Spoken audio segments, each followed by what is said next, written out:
Renault était un drapeau. Renault, c'était l'assurance de l'emploi. Renault est une entreprise symbole. Renault a réussi à mettre sur le marché la voiture que les gens attendaient, mais ils ne savaient pas qu'ils en avaient besoin. La force de Renault, c'est que quand ça va mal, Renault fait toujours bloc. C'est une marque qui a compris l'usage de l'automobile. Renault a été un maître en matière de défis. Audace et innovation.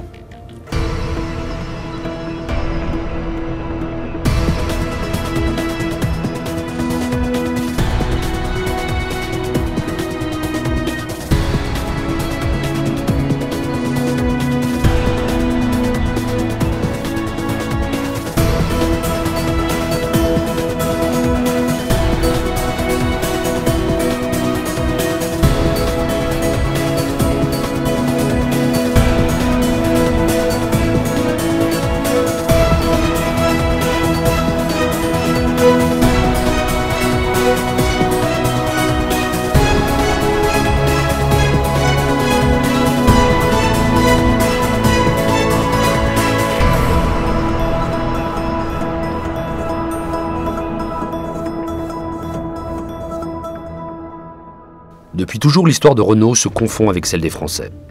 Ses camions et ses tanks jouent un rôle déterminant dans la victoire de 1918.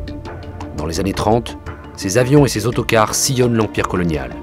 Ses autobus et ses taxis colorent gaiement les rues de Paris. En 1936 et en 1968, la politique sociale du pays se fait à Billancourt. La voiturette, la Viva Stella, la 4 chevaux, la 4L, la R5, l'Espace, la Logan, certains des modèles de Renault ont marqué l'histoire du XXe siècle. Et le défi fait partie de l'ADN de la marque. Plus de 100 années viennent de passer, elles l'ont prouvé.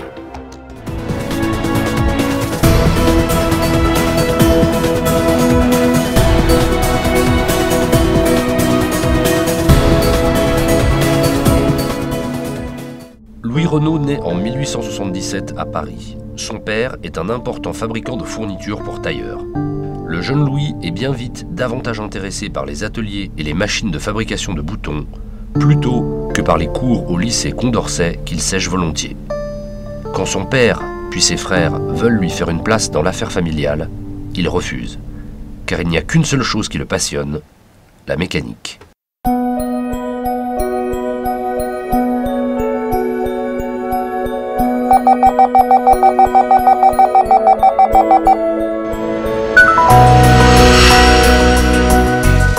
La première Renault, en 1898, n'est qu'une minuscule voiturette de la taille d'une Twizy, mais avec 2 sièges côte à côte.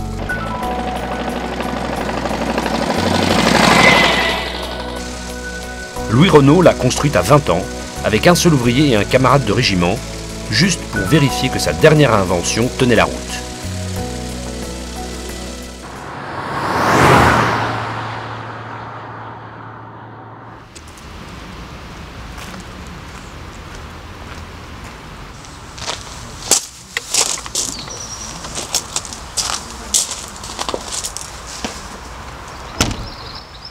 On se trouve dans une cabane de jardin qui était une dépendance de la maison de la famille Renault.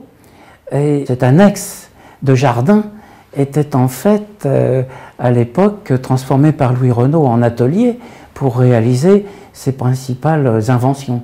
Et bien sûr, la principale étant la prise directe. Une boîte de vitesse à cardan qui transmet aux roues le mouvement du moteur sans un fatras de chaîne ou de courroie. Il prend ses premières commandes en prouvant que sa voiturette réussit à grimper la butte Montmartre, ce que n'avait encore jamais pu faire aucune voiture, ni à essence, ni à vapeur, ni électrique.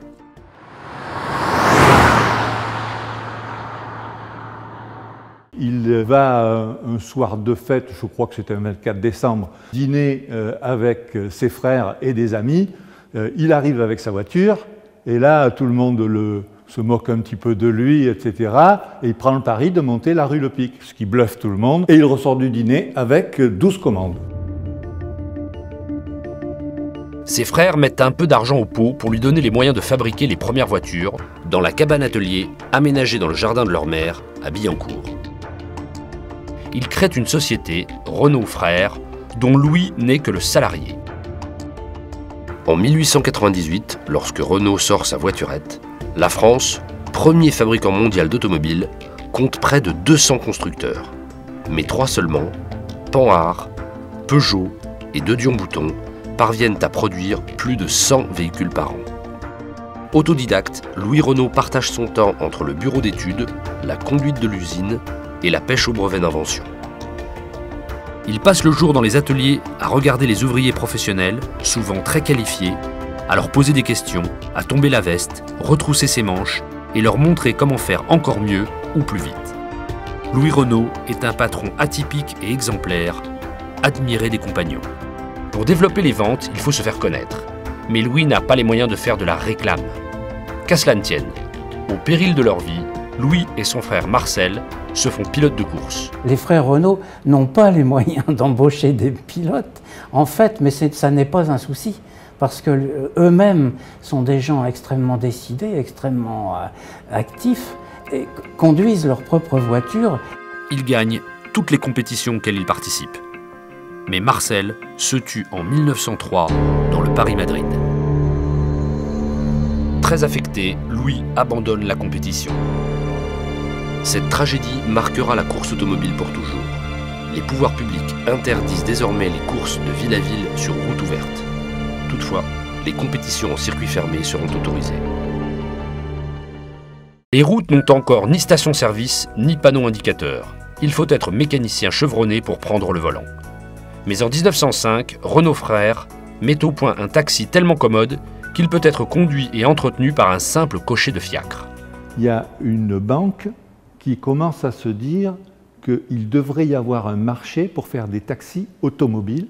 À cette époque-là, les fiacres sont tous tirés par des chevaux. Et Renault gagne cette compétition. Et il se voit d'un seul coup à la tête de commandes qui ne sont plus du tout du même ordre de grandeur de ce qu'il pouvait fabriquer avant. C'est-à-dire là où il fabriquait 25-50 voitures d'un type donné, là il se retrouve avec des commandes qui font 250, puis 500 derrière, puis 1000 derrière. Donc vous voyez, on passe un ordre de grandeur totalement différent. Il se vend par milliers à Paris, Londres, New York et Buenos Aires. Mais au lieu de tout miser sur ce modèle à succès, Louis Renault conserve une gamme étendue de voitures et de camionnettes. À partir de 1906, la généralisation de la division du travail coupe peu à peu Louis Renault du contact avec la plupart de ses ouvriers, désormais confinés dans des tâches répétitives. En 1913, Renault fabrique 4500 voitures par an, presque autant que Peugeot. Mais il émiette le travail en tâches chronométrées, déqualifiées et déshumanisées. Le patron Louis Renault se fait désormais détester d'une bonne partie du personnel, les OS, appelés également similaires. Seul patron de 4400 salariés, il règne sur 2 usines d'auto, de camions et de moteurs d'avion à Billancourt et une toute nouvelle usine à Saint-Pétersbourg en Russie. En 1914, la guerre est déclarée.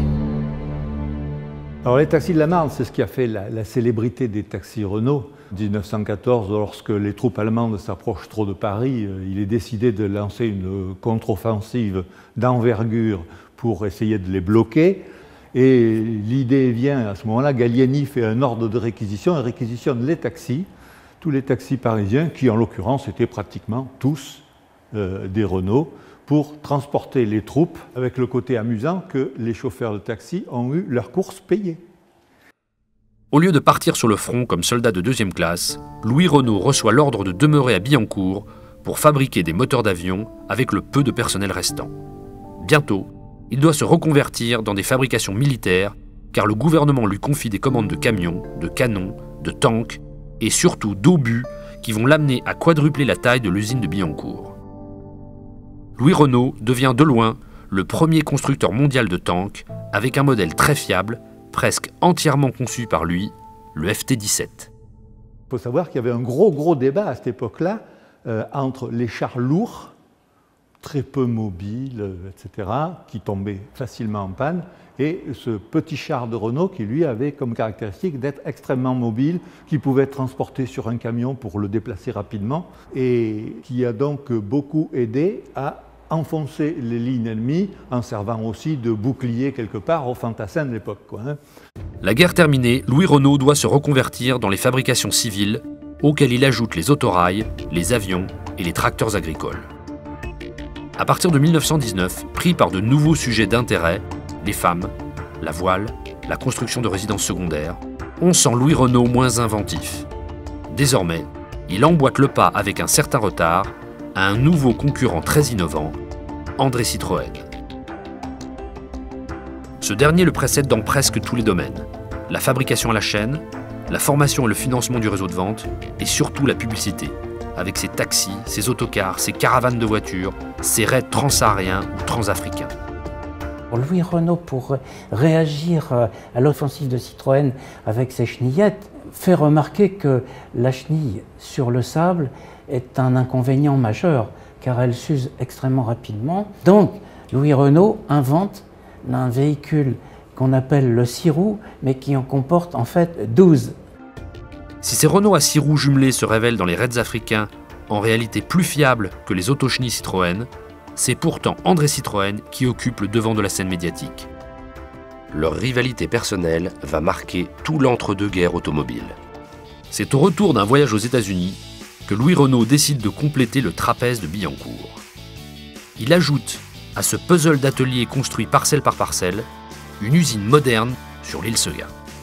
C'est là que de 1929 à 1934, il édifie 2 ponts, une centrale électrique et des ateliers d'assemblage où se déroule sur 5 hectares et 5 niveaux un féerique ballet de convoyeurs aériens. En 1934, l'usine de l'île Seguin compte près de 20 000 salariés. Renault disait « Je n'ai fait qu'une seule vacherie à Citroën dans ma vie, c'est je lui ai montré Billancourt ». C'est pour imiter cette immense usine ultramoderne de l'île Seguin qu'André Citroën va construire au début des années 30, en pleine crise, l'usine géante de Javel. Elle le conduira à sa perte. Louis Renault remporte pourtant le marché parisien des taxis et des autobus. Au cours des années 30, Renault s'inscrit au palmarès de l'histoire de l'automobile avec plus de 40 records de distance et de vitesse. Sa 40 chevaux Renault Stella atteint les 176 km/h en 1926. Mais à partir de 1930, la crise mondiale commence à frapper la France. Pour y faire face, Louis Renault se diversifie, en fabriquant des autorails, des taxis, des autobus, des autocars, mais aussi en rachetant un constructeur d'avions, Caudron. Il récupère au passage un ingénieur de génie, Marcel Riffard, qui va dessiner pour lui de nouvelles carrosseries automobiles extrêmement dynamiques. Dès 1935, certaines Renault font penser à des avions.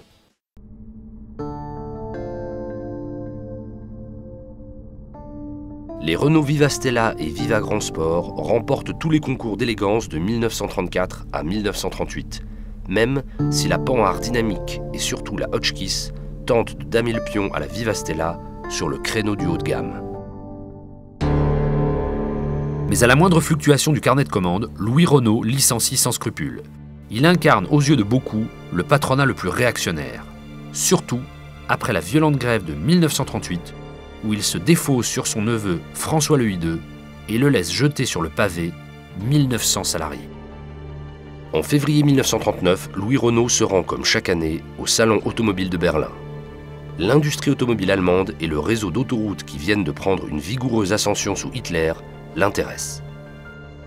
Mais ce que Louis Renault ignore alors, c'est que le chancelier nazi est en train de préparer une guerre de blindés et a donc besoin de pouvoir déplacer ses futures troupes rapidement d'un front de l'Est à un front de l'Ouest. Le 17 février 1939, Adolf Hitler passe sur le stand Renault au Salon de Berlin.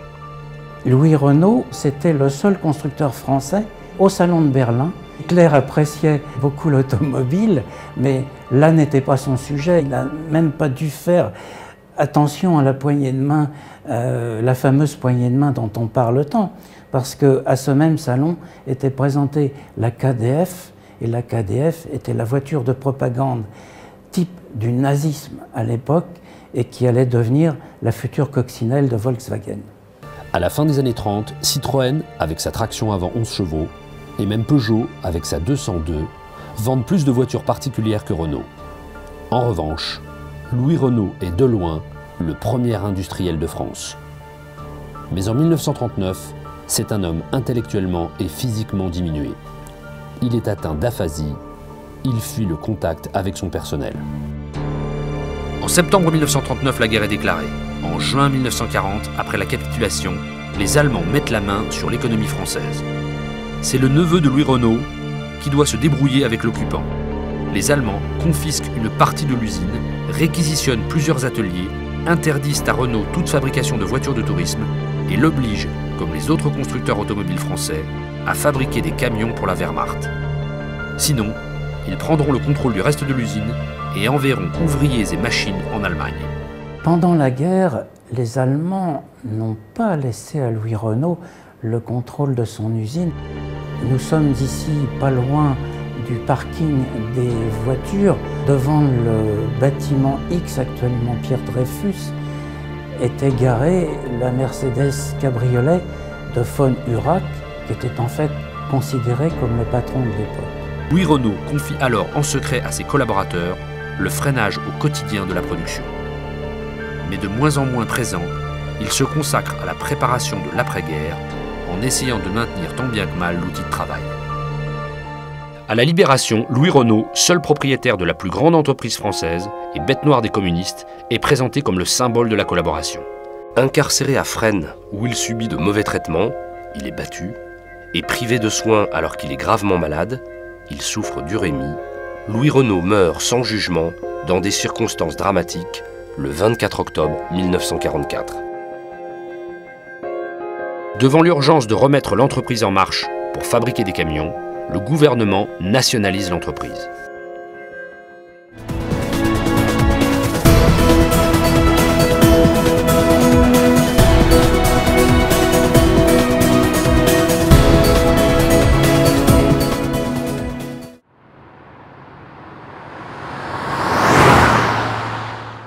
Alors, la nationalisation de Renault en 1945, c'est une nationalisation sanction.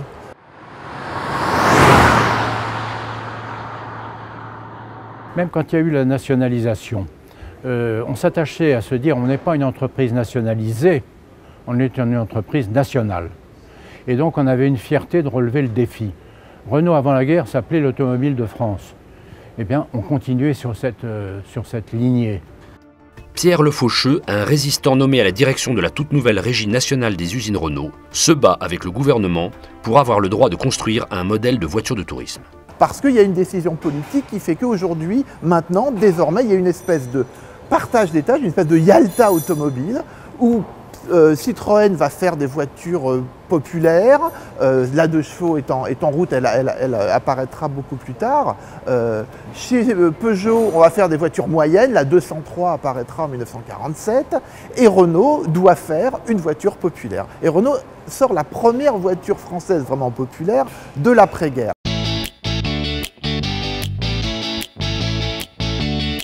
Rompant avec l'avant-guerre, où Renault régnait sur les moyennes et grosses voitures, il impose la 4 chevaux. La 4 chevaux, la voiture pour tous. C'est la voiture de l'après-guerre. Ça y est, nous sommes libérés, nous avons un développement économique extraordinaire, nous accédons à la voiture. Elle est réputée pour être la voiture qui a remis la France sur roues après la guerre. Et cette voiture va apparaître, petite voiture, mais voiture économique, voiture surtout à la portée de tout le monde. C'est la voiture qui, on pourrait presque dire, elle est presque dans le programme national du Conseil de la Résistance. Le Conseil national de la Résistance, elle est là pour démocratiser l'automobile et permettre aux catégories populaires d'avoir enfin une voiture.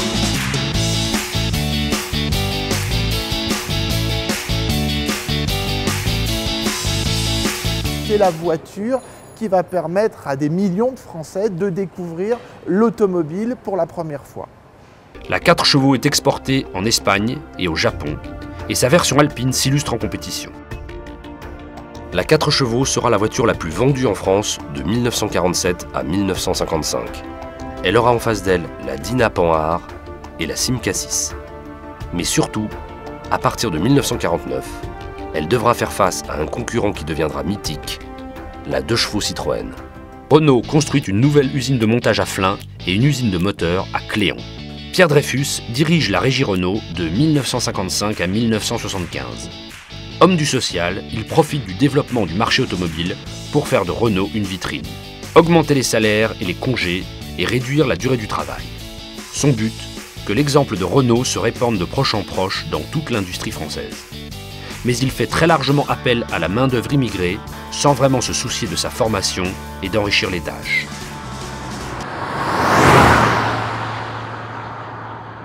Pour la plupart des gens, Renault, c'est un symbole. Quand on rentre chez Renault, on était même considérés comme des fonctionnaires à une certaine époque. Sur l'île de Seguin, il y avait beaucoup de nationalités. Il y avait des Marocains, des Algériens, des Tunisiens, des Maliens, des Sénégalais. On était dans les années 60 jusqu'à 11 000 ouvriers. J'ai passé sur l'île de Seguin 33 ans de ma vie.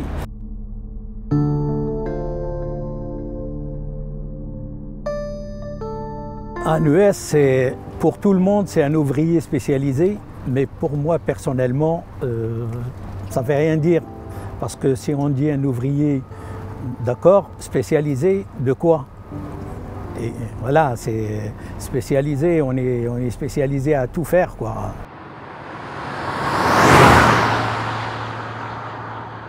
La grande majorité, presque l'unanimité des ouvriers étaient issus de l'immigration. Il y avait quelques régleurs qui étaient issus de l'immigration, quelques chefs d'équipe, un contremaître, je me rappelle, il s'appelait Yaya. Et autrement, à partir de là, c'était terminé. Hein. Chef d'atelier, chef de groupe, chef de département, directeur, vous n'aviez plus d'immigrés. 1 minute 62. C'est 1 minute et 62 centièmes de minute. Hein. Ça fait 1 minute et demie, hein, c'est à la grosse. Hein.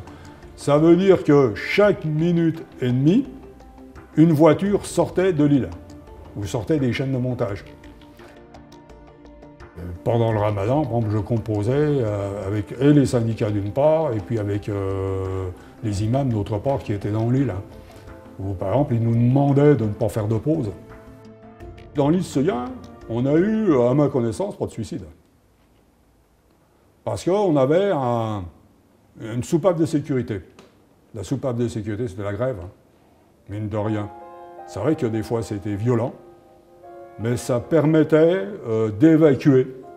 Un climat hein, dans l'île, ça se sentait aussi. C'est quand, par exemple, vous mettiez une sanction, vous saviez dans l'immédiat si c'était juste ou si c'était pas juste. Si c'était juste, les chaînes s'arrêtaient 5 minutes, par solidarité, entre guillemets. Si les chaînes ne reprenaient pas, c'est que vous aviez tombé à côté. Parce que le milieu sait si c'est juste ou si c'est pas juste.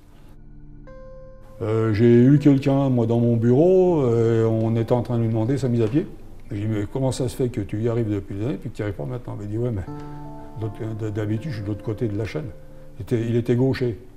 On l'avait mis de l'autre côté, donc il n'y arrive plus. Je voulais construire ma maison.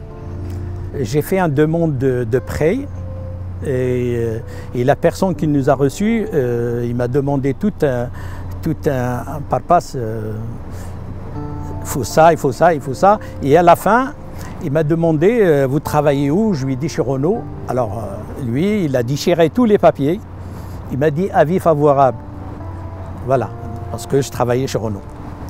En 1955, Jean Rédélé, concessionnaire Renault à Dieppe, se lance à son compte dans la construction d'une berlinette de sport à base 4 chevaux, puis à base Dauphine. L'Alpine est née.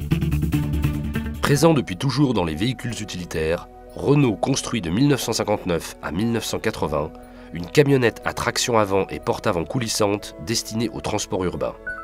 L'Estafette. Une version entièrement vitrée avec 8 places assises équipera notamment la gendarmerie française.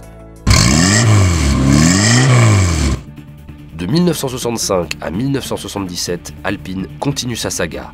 8000 berlinettes coupées et cabriolets Alpine A110 à moteur R8 Gordini puis R16 TS vont gagner presque tous les rallyes auxquels elles participent, face à Porsche et à Lancia. Grâce à l'exportation tous azimuts et à l'invention du haillon arrière, bien adapté au développement du camping et des supermarchés, Renault multiplie les ventes par 7 et fait plus que doubler sa part de marché mondial. On applique le haillon arrière à la 4L. Cette automobile polyvalente, ville et campagne, devient une voiture mythique. C'est Dreyfus qui a beaucoup poussé la 4L. Il avait donné une définition, c'était le cahier des charges du président à l'époque, c'était, vous savez, c'est l'époque où on commençait à voir arriver les blue jeans, et c'était « je veux une voiture blue jean », c'est-à-dire le truc qu'on peut mettre n'importe quand pour faire n'importe quoi. Bon, voilà.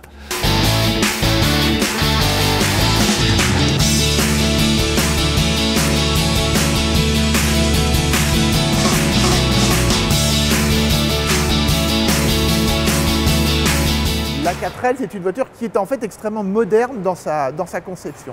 Jusqu'à présent, une voiture familiale, c'était une voiture qui était une voiture en 3 volumes, un toit, un capot à l'avant, un coffre à l'arrière. Là, Renault va faire une synthèse entre la voiture familiale et la voiture utilitaire. C'est-à-dire que cette voiture, elle n'a pas de coffre apparent, c'est-à-dire que le coffre est à l'intérieur de l'habitacle, un peu comme une camionnette. Et Renault a compris qu'il y avait une aspiration à cette époque pour que la voiture soit beaucoup plus un outil.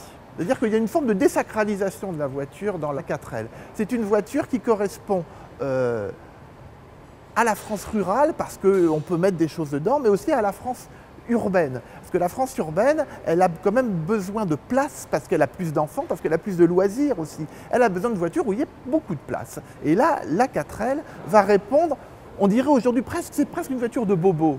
C'est une voiture à tout faire. Et ça, c'est un petit peu le pendant de la 2 chevaux. C'est toujours très intéressant de comparer ces deux voitures, 2 cultures automobiles, mais aussi 2 objectifs communs qui sont des voitures à tout faire.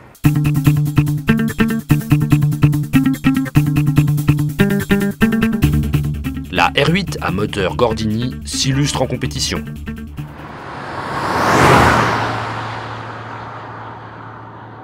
J'ai pu m'amuser énormément au volant de la Renault 8 Gordini, qui était une voiture extraordinaire pour apprendre à piloter, parce que c'est une voiture un tout petit peu difficile. C'est une propulsion, donc quand le moteur est à l'arrière sur des roues pas très larges, la voiture glissait beaucoup de l'arrière, elle était très spectaculaire à voir. Dans la version de la voiture de série, c'était à peu près 175 km/h en vitesse de pointe, mais en 1967, 175 km/h sur des petites routes avec des virages un peu serrés, quand on arrivait, la largeur des pneus faisait que la voiture décrochait assez facilement.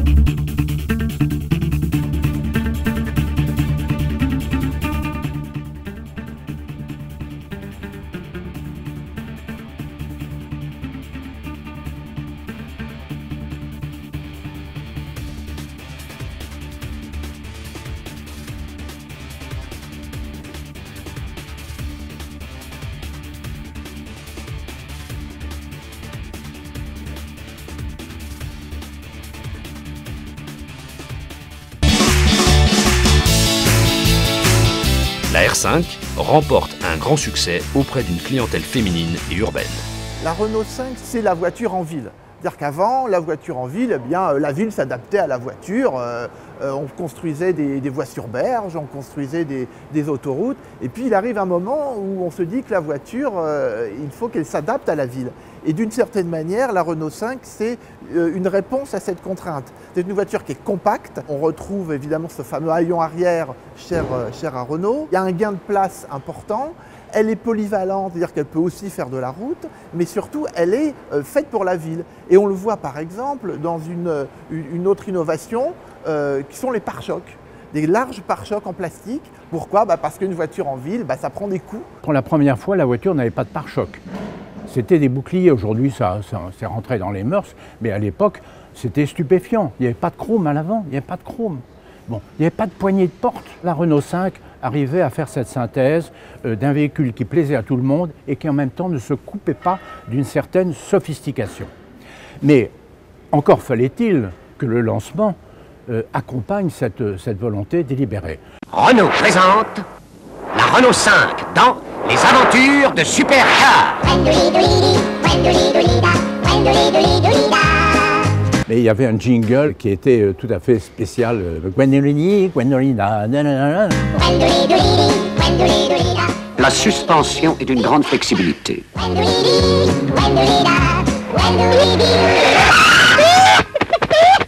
C'était la première fois qu'on lançait un véhicule sans le représenter dans sa beauté esthétique produit. On jouait avec, on en faisait un personnage. Les accélérations sont énergiques. La consommation très raisonnable. Avec ce seul produit, Renault faisait plus que Citroën, tout modèle confondu, ou Peugeot, tout modèle confondu. Ça donne quand même à réfléchir.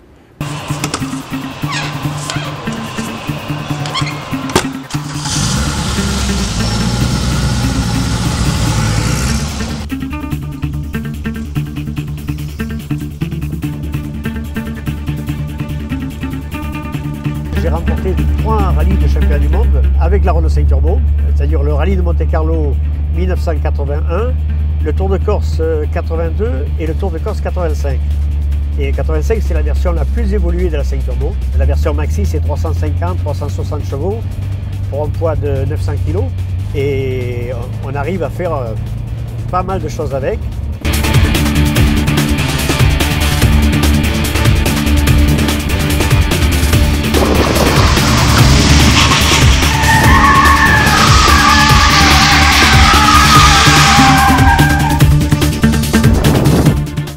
La R5 se vendra à 5,6 millions d'exemplaires, de 1972 à 1985. Si la Peugeot 104 essaiera en vain de la concurrencer, la Fiat 127, elle, lui donnera du fil à retordre. De 1975 à 1984, Bernard Vernier-Paliès puis Bernard Anon commencent à robotiser Flins et la toute nouvelle usine de Douai. Il y a eu une grande période de robotisation chez Renault, dont malheureusement, je dois dire, elle était due essentiellement au fait que la hiérarchie de Renault avait peur de ses ouvriers, qui étaient tout le temps en grève, je caricature un peu, mais le truc qui faisait qu'on ne pouvait pas travailler, c'était les ouvriers. Donc chaque fois qu'on mettait un robot à la place d'un ouvrier, on avait résolu un problème social. On s'est aperçu après que ce n'était malheureusement pas forcément tout à fait aussi simple. Alors, en même temps, le robot a ses avantages au sens pénibilité du travail, par exemple. Il y avait des postes très difficiles. Par exemple, le travail à la fosse. Toute la journée, les personnes qui travaillent les bras en l'air. Ça, déjà une chose.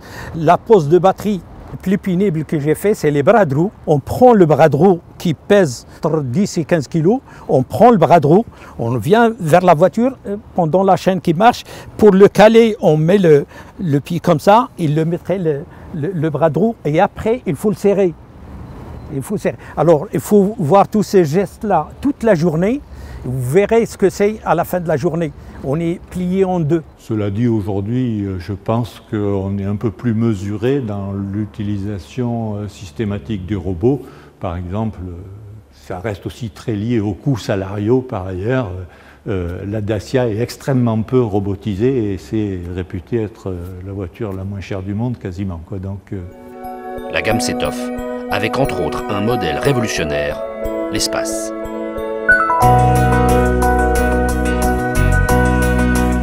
Curieusement, cette voiture qui est dans les gènes de Renault n'a pas du tout été inventée par Renault.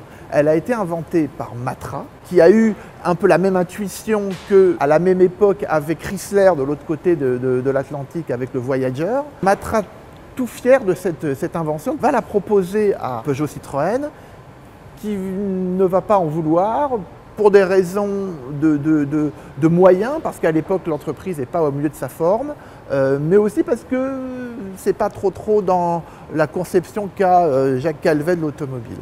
Et Renault, qui cherchait un petit peu à innover sur le haut de gamme, va sauter sur l'occasion et va dire banco à Matra.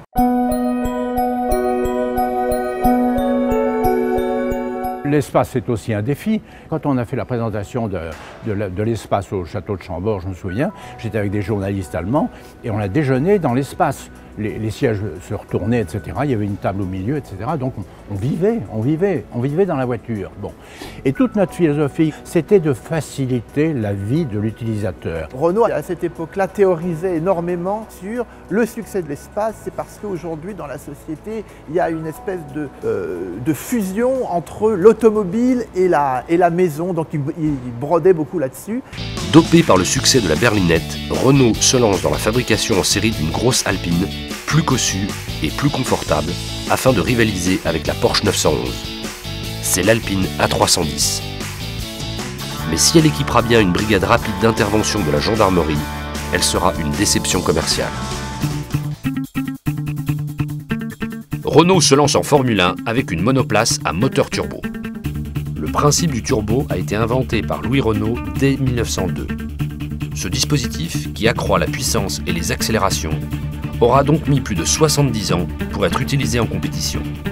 Les débuts sont difficiles en Grand Prix. En 1977, au Grand Prix de Silverstone en Angleterre, la Formule 1 jaune termine la course prématurément dans un nuage de fumée. Les Anglais affubleront les Renault du surnom de Yellow Teapot, la théière jaune.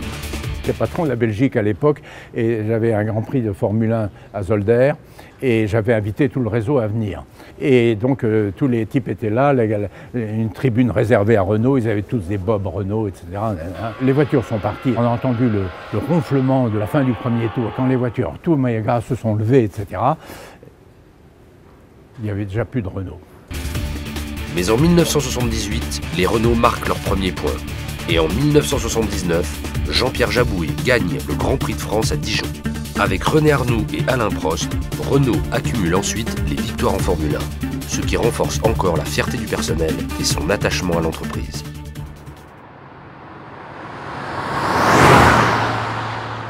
Les concessionnaires ou les succursales avaient plus de clients et vendaient plus de voitures un lundi lorsque Renault avait gagné en Formule 1 le dimanche.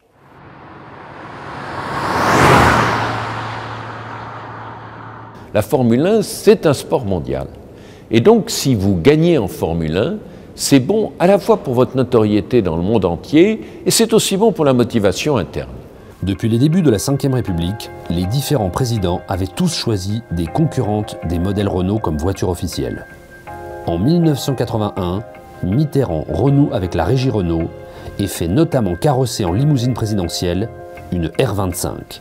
Quand nous sommes arrivés à l'Élysée, j'ai dit à François Mitterrand, écoutez, la régie Renault nous a aidés pendant tout le temps de notre campagne. Il serait quand même dommageable de ne pas les remercier quand on est à l'Élysée. Il m'a dit, vous avez raison, occupez-vous de ça. Donc nous avons acheté des véhicules, continuellement nous avons acheté des Renault. Et quand il a fallu changer le parc de l'Élysée, parce que tout était en Citroën et puis les véhicules se vieillissaient, j'ai dit au chef du garage, j'ai dit, t'es gentil, mais le président ne prendra que des Renault à partir de maintenant. C'est la régie Renault, c'est public, donc on reste chez Renault. Il se fait même photographier dans la cour de l'Élysée, au volant d'une R5. Pour concurrencer la Golf de Volkswagen, Renault sort à la fin des années 70 la Renault 14. Mais desservie par une publicité malencontreuse qui assimile sa forme à celle d'une poire, elle est boudée par le réseau de vente. C'est un échec. En 1980, avec 40% du marché français, 13,5% du marché européen et 2 millions de véhicules vendus, la marque aux losanges occupe le premier rang en Europe. Renault semble être au top de sa forme. En revanche, la direction de Renault néglige la qualité et la gestion et s'aventure à prendre des participations mal maîtrisées dans de nombreux domaines extérieurs à l'automobile. Elle gonfle exagérément les effectifs et perd le contact avec les cadres. À un moment donné, si vous voulez, Renault était la plus grande ambulance de France et de Navarre. C'est-à-dire chaque fois qu'une usine ou qu'une filiale, qui n'était pas à nous, allait mal, il fallait que Renault prenne. Donc on avait un groupe, à un moment donné, on faisait de tout, presque même de la moutarde. Donc ça ne pouvait pas durer. Donc c'est vrai qu'on recevait de l'argent de l'État, puisque l'État était l'actionnaire principal de Renault, mais d'un autre côté, on faisait un travail qui n'était pas le nôtre. Je ne sais pas si on le faisait bien d'ailleurs, parce que la vocation de Renault, ce n'était pas d'être ambulancier. Au bord de la faillite, l'entreprise est sauvée par un homme de caractère et de rigueur, Georges Besse.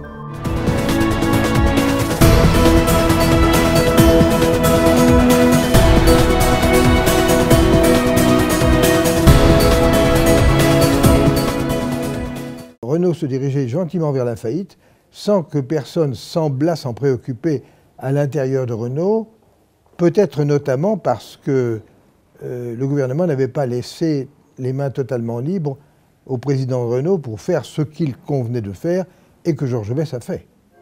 Ingénieur comme Pierre Le Faucheux, Georges Besse s'appuie sur l'encadrement, descend dans les usines et sait se frotter aux ouvriers. Pour redevenir compétitif, il faut faire des économies, donner l'exemple et expliquer.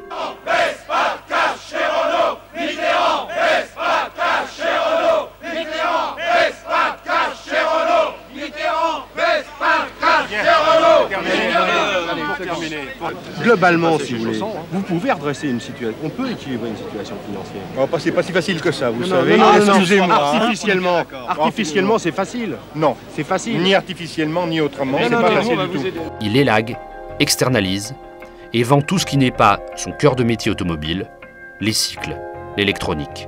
Malheureusement, il doit aussi tailler dans les effectifs. Georges Besse, c'était quelqu'un qui était très proche des gens, qui allait voir les gens dans les usines. Donc on a été, je dirais, tous choqués par sa mort brutale. Bon, alors après, on n'a pas eu le temps de l'apprécier. Et puis il fallait faire vite, parce que c'était une époque où Renault n'allait pas bien du tout.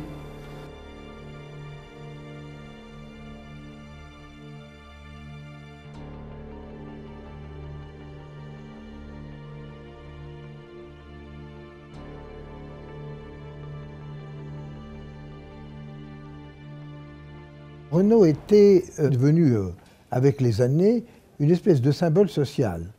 Ne jamais oublier qu'à l'époque, les décisions de gestion prises par le président de Renault se répercutaient facilement à l'ensemble du pays.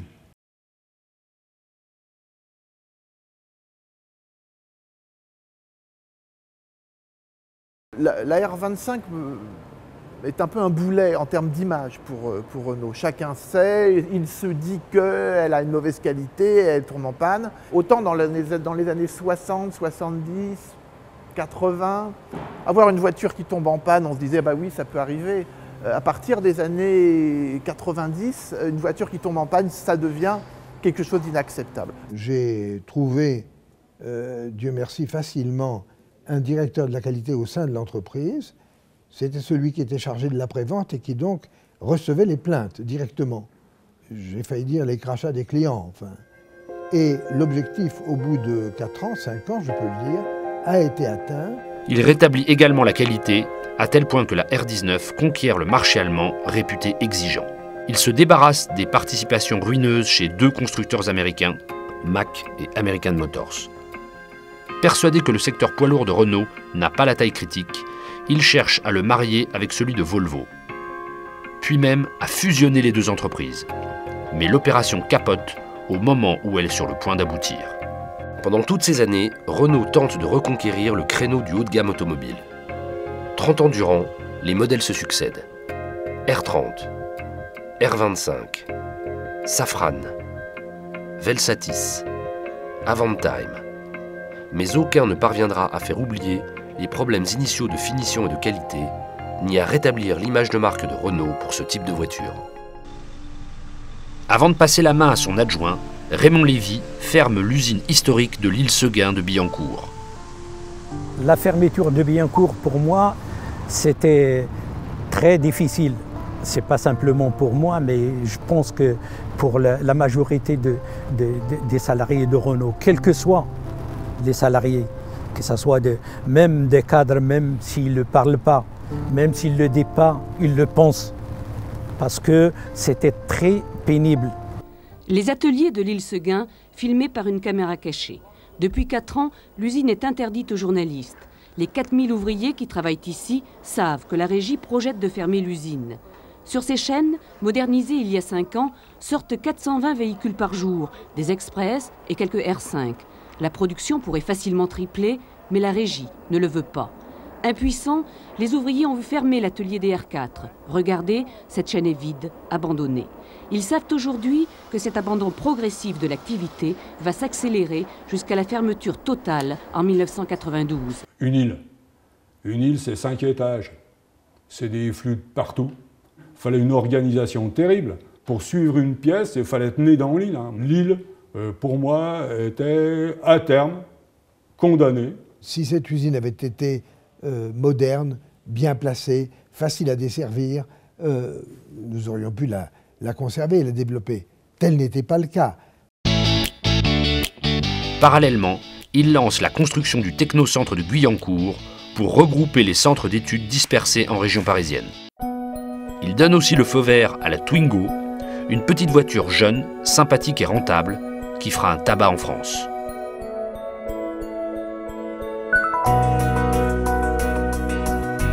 Twingo a été considérée comme différente des autres.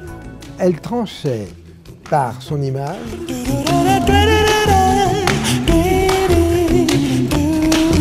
Twingo, à vous d'inventer la vie qui va avec. C'est une voiture qu'on adore parce qu'elle est drôle, elle rappelle un peu la Renault 5, notamment la publicité où on ne voit pas la voiture mais on voit une voiture dessinée comme dans une BD.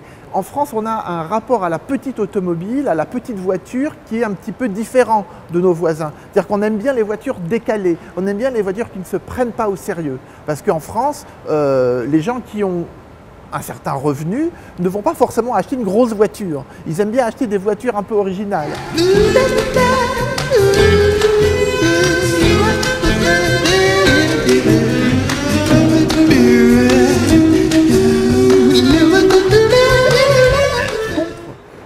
La Twingo ne s'est pas très bien vendue à l'exportation, la Twingo première génération. Pourquoi? Parce que justement, c'est une voiture qui ne se prend pas tout à fait au sérieux. En Europe du Nord, on aime bien des voitures un peu décalées. En Europe du Sud, par exemple, la Twingo ne va pas du tout marcher. C'est pas une voiture assez sérieuse, avec ses phares en demi-lune, avec son tableau de bord qui est décalé au milieu. Il n'y a pas de contour, il n'y a pas de cadran. Louis Schweitzer, qui dirige Renault de 1992 à 2005, est le grand artisan de son déploiement en dehors du marché de l'Europe de l'Ouest, devenu saturé. Pour viser ailleurs, il faut chercher des partenariats avec des constructeurs étrangers. Mais l'étroite subordination de la régie à l'État s'avère un obstacle. Pour le contourner, Louis Schweitzer privatise Renault. La Régie nationale des usines Renault vivait dans un monde protégé. La France avait des frontières, des quotas, l'Europe avait aussi des frontières, et donc l'armure de Pierre Dreyfus était dans un environnement concurrentiel totalement différent de celui de Renault des années 80. Et vous savez, la vie d'une entreprise, c'est de s'adapter au monde qui l'entoure. Renault n'est pas un service public, c'est une entreprise concurrentielle qui se bat dans le monde entier face à d'autres entreprises qui ont un statut qui leur donne toute la liberté de manœuvre. Et ma conviction, c'était que si je voulais que Renault gagne, et je voulais intensément que Renault gagne, il fallait que Renault soit dans les mêmes conditions que ses concurrents pour se battre à armes égales avec eux.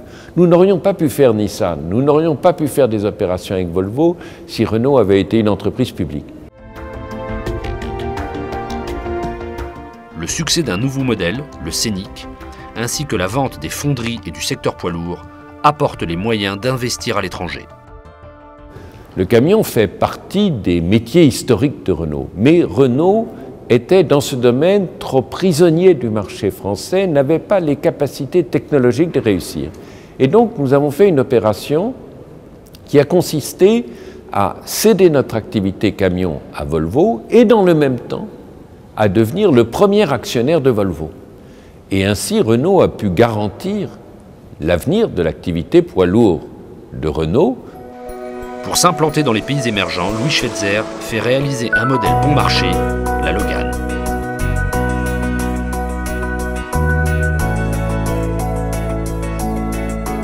Je réfléchissais depuis un certain temps à l'idée d'une voiture très bon marché. Et puis un jour, je voyageais à Moscou en compagnie du président de la République, Jacques Chirac, et on m'a fait visiter une concession Lada.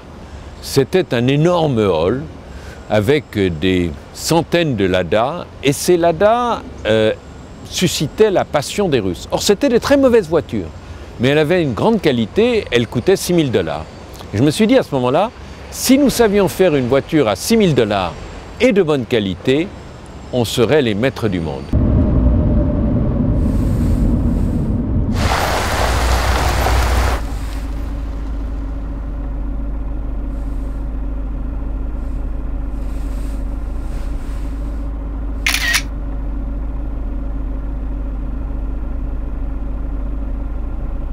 La Logan telle qu'elle nous avait été présentée par Renault, quand Renault nous l'a présentée, C'était, on va vous montrer un objet roulant non identifié qui est destiné aux contrées éloignées et déshéritées qui vont découvrir l'automobile. C'est la voiture qui va permettre à ces gens-là d'être motorisés.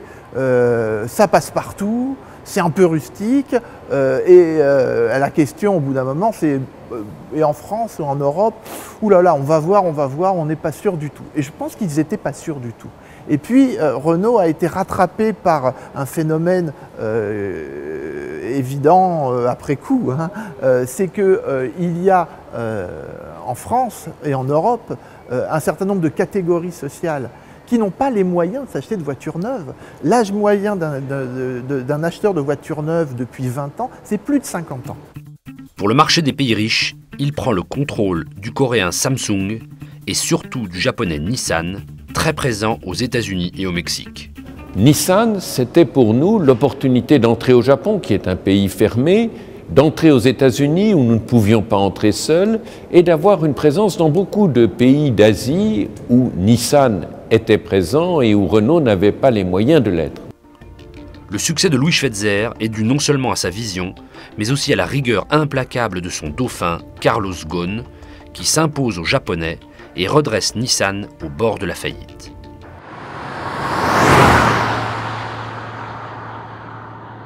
Les redressements d'entreprise passent d'abord par une prise de confiance par l'ensemble des personnes de cette entreprise sur le fait qu'elles sont capables de faire aussi bien que n'importe qui d'autre. Et je pense que le rôle d'un dirigeant d'entreprise, c'est vraiment de mettre cette entreprise dans des conditions dans lesquelles cette entreprise se sent appelée à effectuer ce redressement. Le cas de Nissan est un cas spectaculaire puisqu'il a été fait par un non-japonais dans un environnement japonais, tout en sachant que le Japon est quand même l'un des pays leaders en matière d'industrie automobile. Renault manque l'étape de la motorisation hybride, mais se rattrape en prenant le leadership du développement de la voiture toute électrique, un pari sur l'avenir. Renault, d'abord, est un grand constructeur automobile. Et un grand constructeur automobile, ça n'est pas une entreprise banale. La voiture, qu'on le veuille ou pas, c'est un objet de passion. Non seulement à l'intérieur de l'entreprise, mais aussi à l'extérieur de l'entreprise. Donc déjà, être patron d'un grand constructeur automobile, ce n'est pas un job normal, c'est un job dans lequel vous devez aussi avoir la passion du produit, la passion de la technologie et l'amour de la marque. Même aux heures les plus sombres de sa longue histoire, Renault a toujours rebondi et a su s'adapter à un monde qui change. Renault relève aujourd'hui un nouveau défi, compenser la saturation de ses marchés géographiques traditionnels par des gains sur des zones dynamiques plus lointaines, mais plus prometteuses. Mes regrets, c'est que nous n'ayons pas pu, est-ce que ça aurait été possible, je n'en sais rien, crédibiliser et construire un haut de gamme français. La première entreprise automobile à laquelle on pense, sur le plan des symboles, c'est évidemment Renault. Ça ne diminue en rien la valeur de ses concurrents. Mais Renault, c'est autre chose. Et ça n'est pas une entreprise comme les autres, c'est Renault avec les trois couleurs. Renault a accompagné pendant plus de 100 ans maintenant la vie de ce pays dans toutes ses données politiques, sociales, historiques, économiques, les difficultés, les temps forts, les temps faibles, etc. Renault, il a été capable d'inventer tout ce qui pouvait être mu par un moteur pour un besoin particulier. Peugeot, c'était une histoire de famille mal à la tête. Renault, c'est une histoire de famille mal à l'intérieur. Il y a une association entre Renault et la France qui est très forte. Quand Renault gagne, la France gagne. On a travaillé, on a donné tout ce qu'on peut pour cette entreprise, pour qu'ils vivent. Voilà, le songe est resté dans notre cœur. Mais quel est le prochain défi de la marque aux losanges? La propulsion électrique? Le zéro pollution? Les pays émergents? Ou tout simplement la place de l'automobile dans la société de demain?